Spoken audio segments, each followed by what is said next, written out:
ನನ್ನ ಹೆಸರು ಡಾಕ್ಟರ್ ರಚಿತಾ ಅಂತ, pharmacology department. So B P ಇವಾಗ ತುಂಬ ಜನ ಕಾಮನ್ ಆಗಿದೆ. ಏನಕ್ಕೆ ಅಂತ ಅಂದರೆ ಲೈಫ್ ಸ್ಟೈಲ್ ಎಲ್ಲ ಡಿಫ್ರೆಂಟ್ ಆಗಿದೆ, ಮತ್ತು ಡಯಟ್ ಯಾರು ಫಾಲೋ ಮಾಡ್ತಿಲ್ಲ, ಎಣ್ಣೆ ಪದಾರ್ಥ ಅದು ಎಲ್ಲ ತಿಂತಿದ್ದಾರೆ.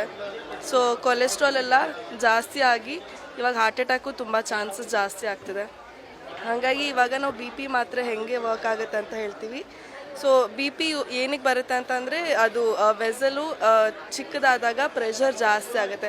ಸೊ ವ್ಯಾಸೋಡೈಲೇಟರ್ ಅಂತ ಮಾತ್ರೆ ಬರುತ್ತೆ, ಅದು ಪ್ರೆಷರ್ನ ರಿಲೀಸ್ ಮಾಡುತ್ತೆ. ಅಂದರೆ ಇದು ಡಯಾಮೀಟರ್ ಜಾಸ್ತಿ ಮಾಡಿದ್ರೆ ಪ್ರೆಷರ್ ಕಮ್ಮಿ ಆಗುತ್ತೆ, ಸೊ ಬಿ ಪಿ ಕಮ್ಮಿ ಆಗುತ್ತೆ. ಇನ್ನೊಂದು ಇದು ನೋಡ್ಬೋದು, ಕೊಲೆಸ್ಟ್ರಾಲ್ ಇದೆ, ಬ್ಲಡ್ ವೆಸಲಲ್ಲಿ ಕೊಲೆಸ್ಟ್ರಾಲ್ ಇದೆ.